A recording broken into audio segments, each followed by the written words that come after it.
If you've been on the internet recently, you might have noticed a subtle trend, which is that everything seems completely fine right up until it isn't. And then suddenly, a country launches missiles, the stock market does something unexpected, AI replaces your job, your bank app stops working for no reason, and someone on Twitter explains why this is actually good. So naturally, people are asking the question, is something big about to happen? And the answer is yes, but also no, but also yes.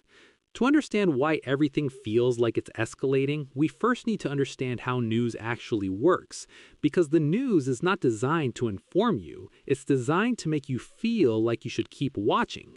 The formula is very simple. Step 1, something happens. Step 2, make it sound like it's the beginning of World War III. Step 3, repeat every 6 hours. And the reason this works is because almost nobody has the time or mental energy to verify anything properly. Most people are just trying to get through the day without learning that some new thing is on fire.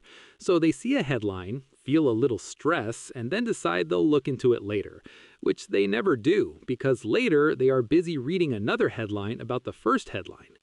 For example, if two countries have a minor conflict, the headline will say tensions are escalating rapidly, which sounds bad, but in geopolitical terms, that could mean anything from a full-scale invasion to one guy tweeting something disrespectful from a fortified office chair. And because you don't know which one it is, you assume it's the first one. Now, you might think, why can't countries just relax? And the answer is because that would be good. Countries don't make decisions like normal people. They make decisions like someone playing a strategy game who has never once considered the concept of consequences. It's all moves, positioning, optics, and the constant fear that if they don't do something immediately, their enemies will think they are weak.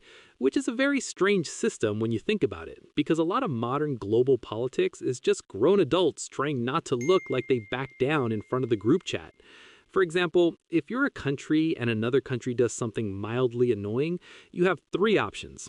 Do nothing and look weak, respond and risk escalation, or overreact and accidentally start a war.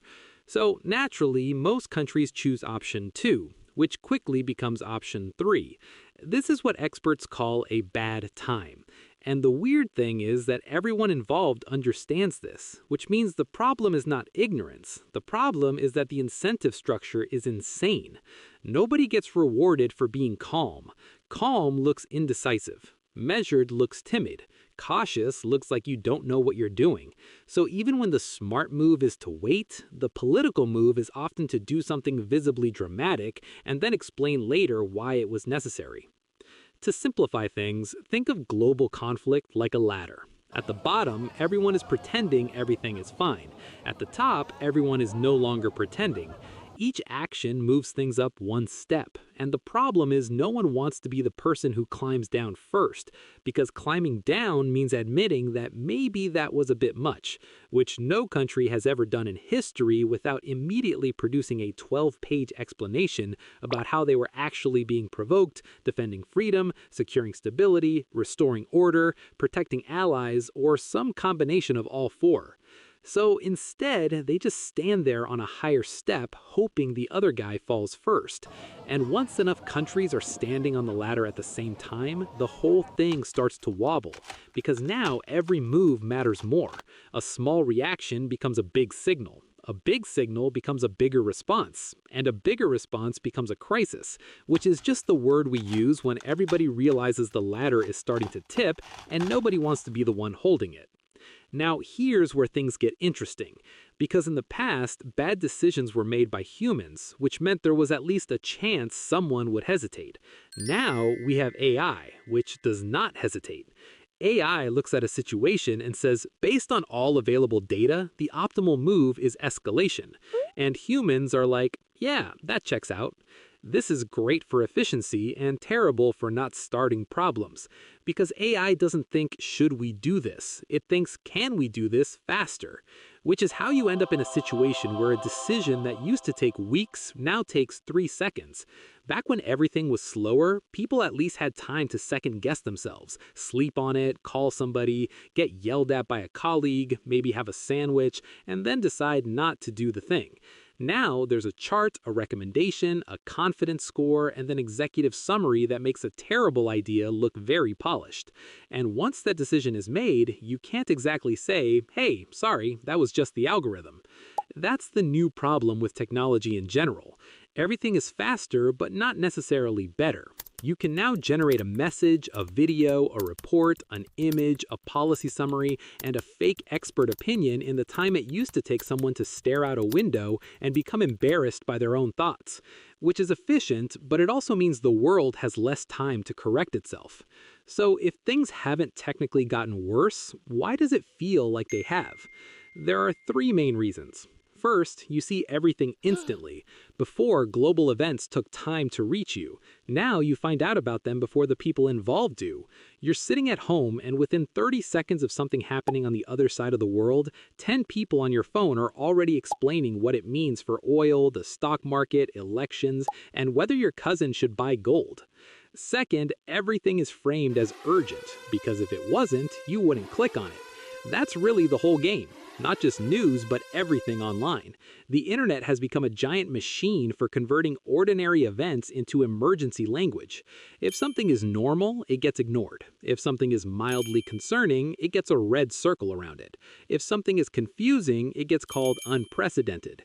And if something is slightly boring but still important, it gets described as a turning point in history, which is basically just how we say, please watch this. Third, there's no off switch. You used to just stop watching the news. Now the news follows you on your phone, your laptop, your notifications, your home screen, and probably your dreams if you leave your phone plugged in near your bed. Which creates the feeling that something is always happening, even when nothing is. And because there is always something happening, your brain starts treating everything like it is part of one giant unfolding event. Which it kind of is, but also isn't, because most of the time the world is not one big movie plot. It's more like a bunch of separate things happening at once, some of which are serious, some of which are absurd, and some of which are just a warehouse somewhere deciding to rename shrimp-flavored chips into a limited-time regional experience. That's another reason everything feels so intense now. Not only are bad things happening, but they are happening in the same feed as memes, recipes, celebrity drama, job layoffs, and clips of someone falling off a jet ski. Your brain is forced to process geopolitics next to someone reviewing a blender. It's hard to maintain perspective when the whole world is being arranged like a random TikTok playlist. And then there's the part where everyone starts acting like they are personally responsible for understanding every major event in real time. You're not allowed to just not know something anymore. If you don't have a fully formed opinion in the first 5 minutes, someone will assume you're uninformed. And if you do have a fully formed opinion in the first 5 minutes, that means you are probably just repeating the first sentence you saw online. So now everybody is under pressure to be informed, but the volume of information is so high that being informed mostly means being stressed with extra steps. That's why people feel like the world is getting more unstable, even when the underlying mechanics are mostly the same. There have always been conflicts, there have always been market shocks, there have always been bad decisions, there have always been people making huge statements after reading one paragraph and then acting like they've discovered the pattern of history. The difference is that now every problem is visible instantly, discussed by everyone at once and explained by 10,000 people who all sound slightly more certain than they should be. So yes, the world is really complicated, but the internet makes complicated things feel catastrophic because catastrophe gets clicks and complexity does not. And once you understand that, a lot of the panic starts to make sense. Not because the panic is fake, but because the environment is built to magnify it. Every platform rewards certainty, speed, and outrage. Nobody gets rewarded for saying, well, this might be serious, but there are a lot of moving parts, and it depends on what happens next, and it is probably worth waiting for more information. That is not a viral sentence. That is a sentence you say while your audience leaves. So instead, the internet gives you the opposite. It gives you the hottest take possible, delivered instantly, with a thumbnail that looks like the end of civilization and a title that implies the viewer has already missed half the story. And then the cycle repeats. Something happens, people react, the reaction gets amplified, the amplification becomes the story becomes the next thing people are afraid of, and then everybody refreshes the page and wonders why the world feels like it is accelerating. So, is the world about to spiral into chaos? Maybe, but also it always kind of feels like that, because the system we built is perfectly designed to make everything seem urgent, important, and slightly terrifying, when in reality, most of the time, things are just complicated, which isn't as exciting, but is significantly better. And honestly, that's probably the most frustrating part.